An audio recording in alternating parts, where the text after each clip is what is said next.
Hemos sido educados para ser empleados y para ser consumidores, para encajar en un sistema. En un sistema que ahora ya poco a poco se va desmoronando cada vez más, y lo estamos viendo. Con lo cual, estamos en la época del cambio. Y cuanto mayor sea tu capacidad de vivir con más incertidumbre, mejor será tu calidad de vida. ¿Quién va a tener las oportunidades? Aquellos que se adaptan mejor precisamente a esos cambios. Se dice que las futuras generaciones, muchos de la gente, chavales que veo por aquí, van a tener entre 10 y 25 actividades distintas a lo largo de su vida, cuando los padres han tenido una, toda la vida han hecho lo mismo. ¿Qué eras? Arquitecto. ¿Qué eras? Electricista. ¿Qué es? Le preguntas a una persona, ¿quién eres? No, yo soy Juan y soy arquitecto. Y te dice su nombre y su profesión. Eso no es lo que eres, eso es cómo te llamas y eso es tu profesión. Y un montón de los suicidios que hay hoy en día es por la pérdida de identidad, porque mira lo que yo era y ahora ya no lo tengo, ahora ya no soy. Mira lo que yo tenía y ahora no lo tengo. Yo he estado con gente que tenía unas posiciones increíbles y ahora están con unas depresiones espectaculares. ¿Por qué? Porque mira lo que yo era. Con lo cual, hay que reinventarse, que es la gran profesión del futuro. Hay que tener una capacidad enorme cada vez más para tener esa flexibilidad para ir adaptándose. Muchos de los trabajos que empezamos a ver hoy, hace poco no existían. O sea, Internet está ahí de hace 4 días y lo que va a ocurrir dentro de 5 años ni siquiera sabemos. ¿Qué ha ocurrido? Que antes la velocidad del cambio era muy lenta. En siglos nadie ha tenido ningún problema para adaptarse al cambio, porque el cambio era muy lento. Pero ahora la velocidad del cambio es brutal. Y ha habido cambios sociales, cambios económicos, cambios tecnológicos, cambios políticos, cambios en los poderes a nivel mundial total. Y la velocidad del cambio es tan grande que crea ese conflicto por no poder adaptarnos. Con lo cual, ¿para quién son las oportunidades? Para aquellos que se adapten a los cambios. El problema es que a veces nos agarramos al pasado.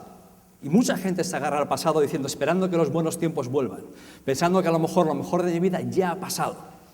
Y cuando estoy agarrado al pasado, ¿qué quiere decir? Que no puedo avanzar al futuro. Si estás agarrado ahí atrás, no puedes avanzar hacia cosas distintas. ¿Por qué? Es como si te sientas al borde del río, a quejarte, esperando que el agua vuelva a subir. El agua del río no va a subir. Con lo cual, uno tiene que empezar a darse cuenta de que tiene que adaptarse a ese cambio. ¿Y cuáles son las opciones de ese cambio? Bueno, uno primero, me niego al cambio. El cambio es pasajero, esto no es para mí, no quiero saber nada, me niego. Cuanto más me niega al cambio, más va a sufrir cualquier persona. Porque el mundo sigue evolucionando, el mundo se sigue moviendo y si tú no te vas adaptando a esos cambios, te quedas atrás. Entonces, no es una opción, sino que es realmente una necesidad. Yo en el año, hace muchas lunas que diríamos, en el año 87 me ficharon para ir a jugar a Estados Unidos como profesional de deporte y cuando llegué, de repente me sorprendió una cosa.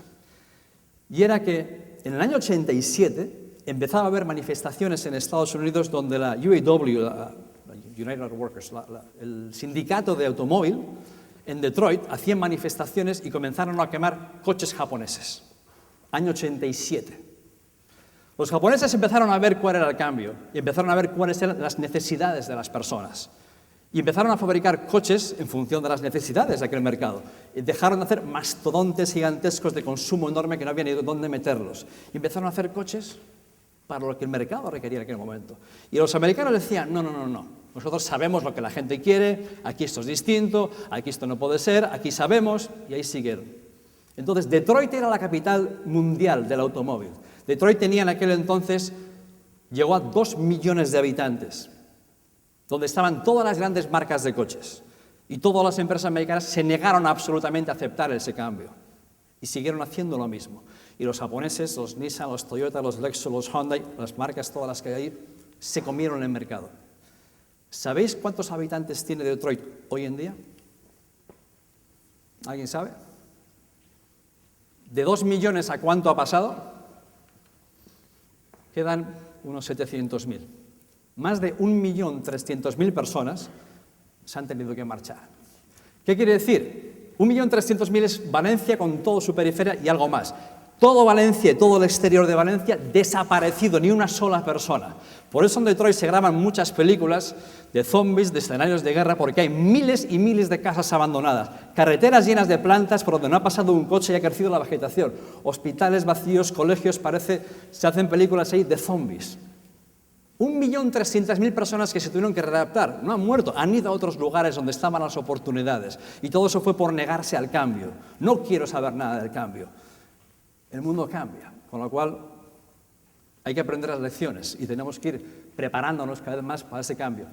Pero ¿qué ha ocurrido? Que no todos los cambios quieren decir avance, no todos los cambios es progreso, porque ha habido progresos en muchos aspectos, pero ha habido un aspecto en el cual hemos ido a peor, y es en el aspecto humano, en el aspecto emocional. Y por mucho que haya avanzado la ciencia, por mucho que haya avanzado la economía, los niveles de satisfacción y los niveles de felicidad en el mundo moderno, en el mundo industrializado, han descendido.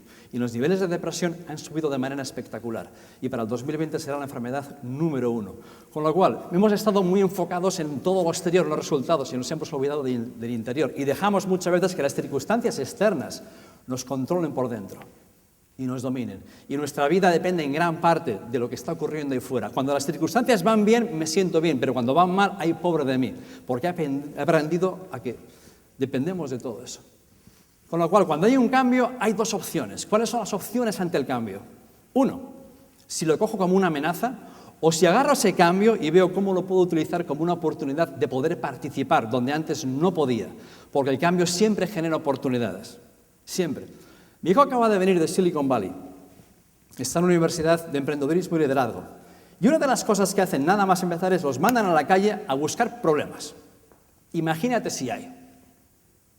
Digo, ¿y a qué buscar problemas? Porque si encuentras problemas, tienes oportunidades.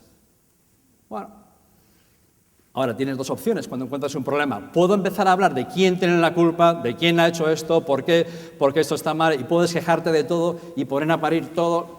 O puedes ver cuál es el problema, cuál es la alternativa y qué puedo aportar. Y si tú eres capaz de solucionar en parte ese problema, tienes la oportunidad. Con lo cual, es una cuestión de decir, ¿cómo decido yo reaccionar ante las circunstancias? Porque lo que pasa es lo que pasa. Eso no lo podemos cambiar. Pero cómo tú reaccionas ante lo que pasa, dónde te posicionas, eso depende de ti. Porque muchas veces ocurre una misma cosa y para unos es un drama mundial y para otros un motivo para salir adelante.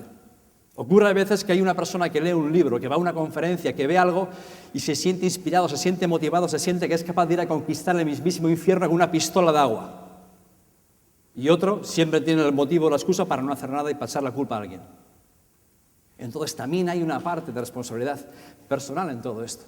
Si lo veo como una amenaza, ¿qué ocurre? Entonces tengo un problema. Ese cambio lo considero un problema, lo considero una amenaza, y entonces empiezo a tener miedo. Miedo al futuro, miedo a no ser capaz de poder adaptarme al cambio. Miedo a que no sé si valgo, no sé si tengo la inteligencia, es que a lo mejor no tengo los recursos, a lo mejor, quién sabe. Y entonces, ¿qué haces? Que uno se paraliza y te empiezas a encoger y te sientes cada vez más frágil. Y empiezas a perder la confianza y se va erosionando y te paralizas y no te atreves a hacer las cosas. Porque uno empieza a crear cada vez expectativas más negativas. Es como funcionamos. Pero si me voy a otro lado, lo veo como una oportunidad, entonces empiezas a ver posibles alternativas que uno puede llevar a cabo. Empiezas a crear una visión. Y la visión de dónde vamos es importantísimo. Es decir, es hora de empezar a dejar de hablar de todo lo que no funciona, porque eso siempre está disponible, y empezar a hablar de lo que sí podemos hacer y no de lo que no podemos hacer. Hablar de lo que no funciona es fácil, cualquiera lo puede hacer. No hace falta ser inteligente ni estar preparado. Criticar, cualquiera lo puede hacer, por eso todo el mundo lo hace. O demasiada gente lo hace. Con lo cual, cuando tienes esa visión, sí que entonces pasas a la acción y empiezas a hacer cosas. Con lo cual, ¿cuál es la profesión del futuro y del presente? Pues la profesión es la de reinventor. Ese es el título que te tienes que meterte en la cabeza y ponértelo, reinventor. Y cuando una cosa no sale, siguiente, me reinvento. Y lo bueno es que el ser humano, todos tenemos aquí una capacidad mucho mayor de lo que nadie se puede imaginar, porque tenemos un potencial más grande de lo que uno se puede imaginar para cambiar, para aprender y para evolucionar. Y a veces no sabes lo fuerte que puedes llegar a ser hasta que no tienes otra opción, o porque nunca has tenido que serlo. Y cuando estás en ese borde del abismo, es a veces cuando tomas las decisiones, hasta entonces nos cuesta un montón tomar esas decisiones. Con lo cual, tenemos la crisis, está ahí, no vamos a hablar de eso. Pero hay otra cuestión que es peor que la crisis económica. Y es cuando la crisis económica se convierte en una crisis emocional, en una crisis personal, en una crisis de esperanza, de ilusión. Cuando tú comienzas a vivir internamente en estado de crisis. Ese es el problema. Cuando ya crees que es que yo no soy capaz. Cuando pierdes eso, cuando pierdes la esperanza, lo pierdes casi todo. Y cuando uno se ve envuelto en todos esos problemas, ¿qué ocurre? Que tarde o temprano, todo el mundo, todo ser humano, hay un momento en la vida en el que la vida te rompe los dientes, en el que has intentado todo y nada funciona, en el que todo lo que esperabas, nada sale y todo se derrumba. Absolutamente nada. ¿Qué haces en esos momentos cuando la vida se derrumba? Cuando intentas y parece que es imposible, no ocurre nada. Y todos pasamos por una fase de esas. Y mucho más en un entorno a veces hostil o tóxico que te está recordando lo mal que están las cosas, o lo mal que está el futuro y todo lo que va a pasar. Y parece que el entorno se hace dueño de tus sentimientos y dueño de tus emociones. Parece que el entorno piensa por ti, siente por ti. Y pierdes el control interior. Y entonces te conviertes ¿en qué? En tu peor enemigo más cruel. Es entonces cuando dices, ¿cómo cojo control? Independientemente de dónde estés o cuál sea tu situación, lo que tienes que saber es que siempre puedes recuperar ese control interior. Y por ahí empiezan las cosas. Uno no puede estar sentado esperando a que las cosas cambien, porque puede que las cosas cambien ahí fuera, pero si tú no cambias, no van a cambiar para ti. Volverán al lugar de siempre. ¿Qué haces en ese momento entonces? ¿Cómo puedo salir de ahí abajo cuando estás envuelto, que te metes en esa espiral negativa, destructiva? A veces, ¿qué hacemos? Intentamos hacer cosas. Intentamos hacer algo y de repente nada sale. Y en ese momento la semilla de la duda que todos tenemos dentro sobre nuestra propia valía personal empieza a salir. Y esa duda te empieza a decir, es que no sé si voy a ser capaz de salir de aquí, o no sé si voy a ser capaz de sacar esto adelante. Y entonces te sientes más frágil. La confianza se erosiona cada vez más. Y por ahí se abren grietas que se filtran los miedos que te dirán, es que a lo mejor no vales. Y te empiezas a decir barbaridades. Ese es el momento en el cual dices, ¿cómo corto eso? ¿Cómo paro esa hemorragia? Pues para las hemorragias, cambias las cosas por dos motivos. Bueno, por uno, en realidad, que es llevado por dos. Por una decisión. Por una decisión. Las cosas cambian, ¿por qué? Por una decisión. La decisión porque a lo mejor quieres conseguir algo que te inspira, algo grandioso, quieres conseguir un sueño, aspiras a algo más.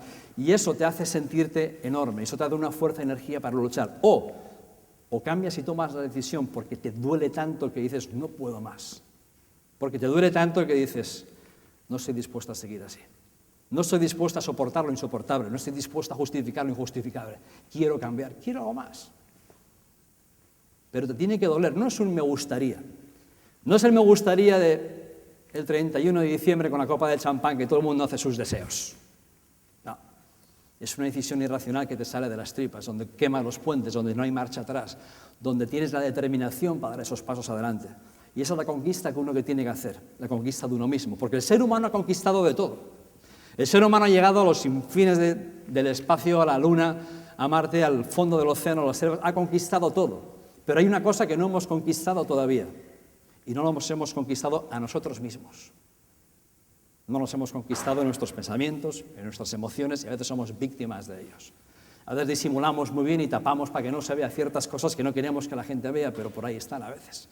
Con lo cual, ¿cuándo llega ese momento de cambio? Pues en ese punto de decir, cuando estás en el punto donde hay una pérdida de un negocio, del trabajo, de una casa, de una persona querida, en ese momento de pérdida, cuando hay cosas que no puedes cambiar, solamente hay una opción. ¿Cuál es la opción?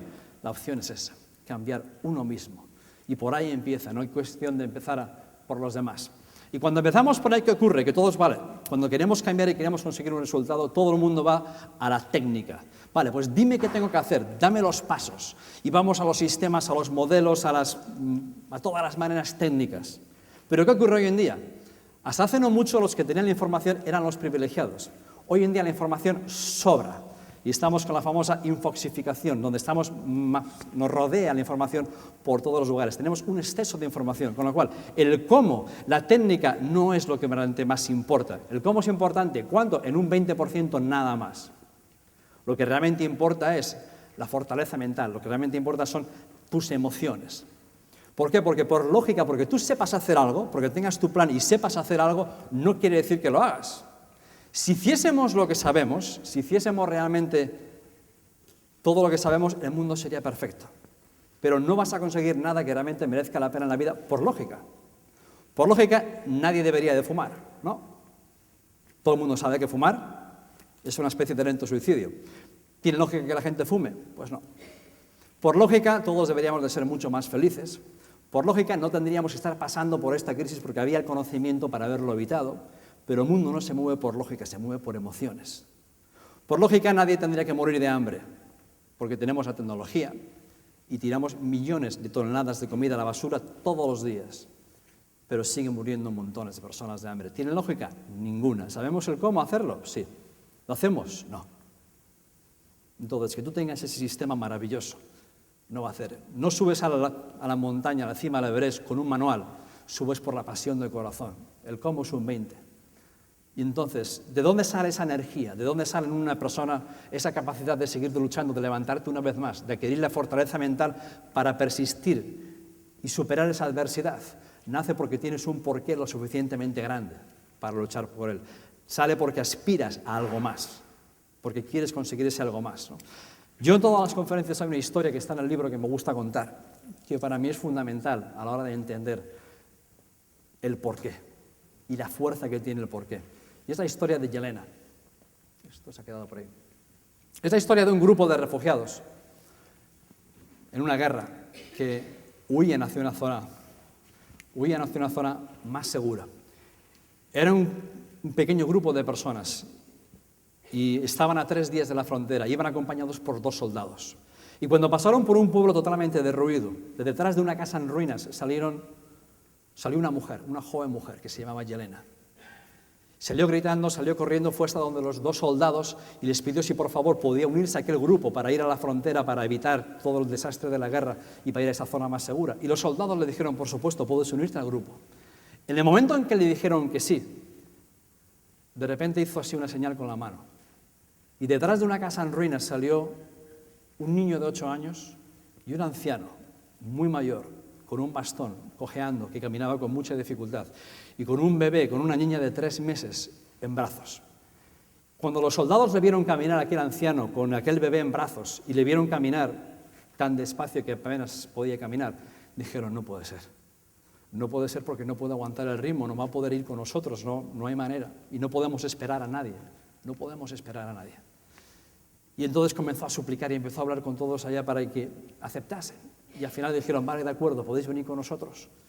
Pero con una condición, te ayudaremos con el bebé porque tiene 3 meses nada más. Pero cada uno tiene que caminar por su propio pie y tiene que seguir el ritmo, no podemos esperar a nadie. Y comenzaron a caminar. Y al de poco tiempo aquel anciano comenzó a quedarse atrás. Y comenzó a quedarse atrás. Le ayudaban con el bebé, pero él se quedaba. Pero alguna alma caritativa le ayudaba, le agarraba del brazo y lo llevaba casi arrastrando. Y todo el día lo llevó y acabaron y llegaron a esa primera noche al destino. Quedaban 2 noches más. Y durante esa noche empezó ya poco a poco a dudar de sí mismo. A la mañana siguiente se levantaron, comenzaron a caminar y al de muy poco tiempo se quedaba atrás y se quedaba atrás. Y 2 personas le agarraron uno de cada lado y le iban arrastrando. Y le iban llevando, le iban llevando, le iban llevando. Pero ya de camino él comenzó a abandonar. Él empezó a decirse a sí mismo, ¿para qué voy a seguir sufriendo si no merece la pena? Si yo ya soy un estorbo, que yo no valgo para nada. Lo mejor de mi vida ya ha pasado, ¿y ahora qué voy a hacer? No pinto nada, no tiene sentido seguir sufriendo. Pero llegó hasta aquel punto, y llegó la noche. Y durante toda la noche no durmió en toda la noche. Y se empezó a ser cada vez más cruel consigo mismo. Y por la mañana sonó una bomba. Cuando sonó esa bomba todo el mundo se despertó y salieron todos en estampida corriendo. Y él se quedó tumbado porque había decidido abandonar, porque ya había llegado a su hogar, porque ya no tenía ningún sentido su vida. Y cuando vio eso Yelena, fue corriendo donde él, porque todos se habían marchado. Y Yelena le agarró del pecho, le empezó a gritarle de todo para que se levantara. No puedes hacer esto, no puedes abandonar, no puedes quedarte aquí, imposible. Le gritó de todas las maneras intentando animarle. Y él dijo, no, yo he llegado, soy un estorbo, seguir porque yo he vivido lo que tenía que vivir. Y se convirtió en un momento cruel, macabro, algo increíble. Y Yelena entre lágrimas tuvo que dejar allí y salir. Y de repente llegó hasta el grupo. Cuando llegó hasta el grupo, cogió a su bebé de 3 meses. Y comenzó a caminar hacia atrás. Cogió aquí el bebé, fue hasta la persona y dejó el bebé, lo puso en sus brazos y le dijo, padre, es tu nieta, lleva tu sangre y ahora su vida depende de ti. Y Yelena se dio la vuelta y comenzó a caminar. Y su padre comenzó a gritar de todas las maneras para que no hiciese aquello, para que no la abandonase, que él no podía hacer nada, que él no tenía ninguna fuerza de nada. Y Elena no miró ni una sola vez atrás, siguió caminando hasta que se metió en el grupo. Y una vez dentro del grupo fue cuando se giró, miró para atrás y vio cómo su padre se había levantado y cómo inexplicablemente caminaba con una fuerza y una energía increíble. ¿Por qué? Porque de repente se olvidó de sí mismo y encontró un porqué. Tenía algo por lo que luchar. Tenía alguien por lo que luchar. Y fue la demostración de que el ser humano es mucho más capaz de hacer por otros más que por uno mismo. Y si tú estás pensando, yo, y pobre de mí, es que tú no sabes mi historia, es que tú no sabes mi situación, es que si yo te contara, y yo, lo siento mucho, la vida es sobre los demás, no es sobre ti. La vida es sobre lo que tú das. La vida es sobre lo que tú das. Y la cuestión entonces es, ¿por qué te vas a levantar cuando la vida te sacuda? ¿Cuál es tu porqué? Cuando nada funcione, cuando nada salga y te preguntes ¿por qué? ¿Cuál es tu respuesta? ¿Es una familia? ¿Es un hijo? ¿Es un sueño? ¿Qué es? Eso es lo más importante, porque cuando pierdes la energía, la manera en que la recuperas es agarrarte a eso que te da esa fuerza, a ese porqué tan grande. Hace unos días estaba en Barcelona en la editorial preparando el lanzamiento del libro nuevo y me dieron este libro para hablar algo de él y estuve leyendo unas cosas y hablé con la autora. Y es un libro de 20 entrevistas de 20 personas, de 20 españoles que sobrevivieron al holocausto nazi. Las claves de la supervivencia en situaciones extremas. Y no hace falta estar en un campo de concentración, hay mucha gente que está en situaciones extremas aquí, ahora mismo. ¿Y cuáles eran las claves realmente? Pues lo que todos coincidían era que las claves realmente eran la fortaleza mental y la fortaleza emocional para superar cada día una vez más. ¿Cuáles eran las claves? Leían libros y contaban cuentos y contaban historias. ¿Por qué? Porque la cultura y el conocimiento les ayudaban a desviar la atención del problema y a estar mejor consigo mismos y más fuertes. Con lo cual dejaban de estar siempre pensando en el problema cruel y iban a otro mundo donde recuperaban y tenían más energía. Tenían que adquirir alguna cualidad, hacerse útil, porque si te hacías inútil, estabas muerto. Con lo cual, hoy en día ocurre exactamente lo mismo. ¿Cuál es tu cualidad? ¿Qué valor añadido aportas tú al mercado? ¿Qué aportas tú a la sociedad? No que la sociedad que te va a aportar a ti, ¿qué aportas tú a la sociedad? ¿Cuál va a ser tu cualidad? ¿Cómo te puedes preparar? ¿Qué es lo que te gusta? ¿Cuál es tu pasión? Y empieza a prepararte para añadir esa cualidad, para hacerte casi indispensable, para poder añadir ese valor. Entonces es cuando el universo te necesita, pero hay que adquirir esa cualidad. Esa era una de las maneras de poder seguir vivo. Actuar con rapidez, había que estar siempre adaptándose al cambio, a lo que veían. Que estuvieras al tanto de lo que venía y lo que no venía de los cambios, quería decir que era salvarse o no salvarse. Creaban estructuras de apoyo para mantenerse en la elección y donde hablaban de que una presa en muchas ocasiones hacía el papel de madre, donde los demás se podían ayudar. ¿Qué quiere decir? Que era imprescindible la solidaridad y la comprensión, comprenderse cuando uno realmente está mal. Eso ayuda a todas las partes humanas muchísimo. Y cuando había otros que porque ya lo habían perdido absolutamente todo y ya no tenían nada que perder y todo que ganar. Y entonces es cuando se enfrentaban a los miedos. O sea que cada día había que renovar esa esperanza, cada día hay que recordar ese porqué para poder tener la inspiración. Porque la inspiración es muy importante. Y la cuestión es de que todos en distintos momentos de la vida hemos sentido momentos de inspiración. Todo el mundo. Ha habido un momento que a lo mejor has ido al cine, has visto una película y has salido del cine que parecía que caminabas por el aire. Y salías inspirado, una película que te toca, que te emociona, que hay algo. ¿Qué película te ha emocionado? O has leído un libro que te ha hecho sentir algo increíble. O has visto algo de humanidad, un caso, un ejemplo que dices, qué bueno. O alguien has escuchado algo y sientes ese momento de inspiración que te sientes capaz de todo. Eso eres tú de verdad, ese momento, esa es tu capacidad, eso es lo que uno realmente tiene que buscar. Pero ¿qué ocurre en los momentos de inspiración que todos tenemos? ¿Qué es lo que hacemos? ¿Qué hacemos en esos momentos de inspiración? Porque la inspiración, al igual que la motivación, desaparece. Es como un perfume. Y a todos nos gustaría guardarnos de vez en cuando esa inspiración, pues como en ese frasco de perfume. Inspiración. Y cuando poco a poco te vas cayendo y te sintiendo de peor, te pones un poquito, me siento inspirado otra vez. Ojalá, ¿no? Pero no es así. Entonces, ¿qué haces en esos momentos? Una cosa. Tomar decisiones. porque las decisiones permanecen, la inspiración no.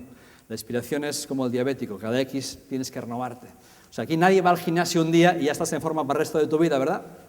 Ojalá, pero me parece que no es así. Y algunos leen un libro, van a un curso, ya está, para el resto de mi vida. Digo, no, hay que renovarse, porque tienes una influencia del entorno que es enorme, con lo cual tomar decisiones, porque si no tomas decisiones, la vida las tomará por ti. Si tú no tomas decisiones y asumes ciertas responsabilidades, si no decides, decides quedarte como estás. Si no decides, estás decidiendo ser una víctima de las circunstancias, donde las circunstancias me lleven, porque no decido. Solamente cuando decides tienes la sartén por el mango y puedes controlar tú las cosas. Aunque te equivoques, uno tiene que tomar decisiones. Una de las cosas que se aprenden mucho en los cursos, en los barcos. Decisiones. Si no, puede ser algo bastante malo. 2, compromiso. Compromiso de mantener esa decisión, porque decisiones todos tomamos. ¿Quién de aquí alguna vez ha empezado una dieta, un régimen? Algunos, supongo. ¿Cuántos la acaban? Entonces, sí, yo hago dieta, pero entre la comida y la cena, en ese cacho de la tarde, ahí hago dieta, ahí no como nada. La dieta dura hasta que tienes hambre, ¿no? Entonces, uno toma la decisión, ¿por qué? Porque en su momento algo te ha emocionado, tú querías algo, querías un resultado. Quiero sentirme con más energía, quiero estar mejor, quiero estar con mejor forma, verme mejor a mí mismo y por eso tomo una decisión. Y de repente vas al gimnasio, al día siguiente tienes unas agujetas de muerte y empiezas a decir, no sé si merece la pena. Ya no sé, me duele aquí, me duele allá, esto, es que mejor, si yo total, si estoy bien, si qué más da, total, y te olvidas del por qué habías tomado la decisión y solamente te acuerdas del precio que hay que pagar, entonces no tiene sentido. ¿Cuántos de aquí se han apuntado o han hecho algún curso de inglés? Please, please, please, manos así, sinceramente, de verdad, vale. So how many of you speak good English? And we can keep up this speech in English. Can you raise your hands? Good, unos cuantos. Pero empezaste y me quedé a mitad de camino, porque me olvidé del porqué. Me olvidé del porqué.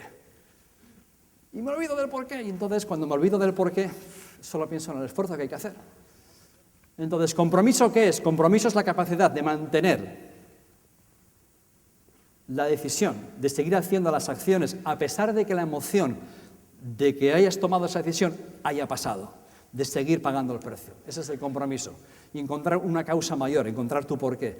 Cuando te diriges tu atención hacia lo que sí quieres, estás con energía. Cuando estás todo el día pensando en el problema, todo tu cuerpo empieza a destruirse. Cuando estás todo el día pensando en el problema, todas tus emociones son negativas. ¿Por qué? Porque la energía emocional va allá a donde van tus pensamientos. Con lo cual, mucho cuidado a dónde van. Ese porqué es lo que te da la determinación.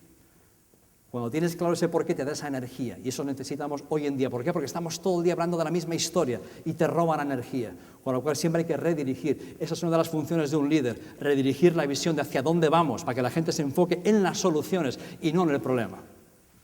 O sea que esa es la parte importante. Como dice en el vídeo. ¿Qué tomas? Decisiones. Es lo que tienes que tomar. ¿Cuál? Seguramente esa de la cual estás huyendo. Esa que no quiero ver, esa que miro para otro lado. Pues por ahí hay que empezar, por las decisiones que nos dan más miedo. Llega un momento en el cual, ese es el desafío, cuando dices, si tiene que hacerse, depende de mí. Depende de mí. Puedes enviar una carta a los Reyes Magos con todo lo que tú quieras, al final depende de ti. Esa es la decisión que realmente uno tiene que tomar, depende de ti.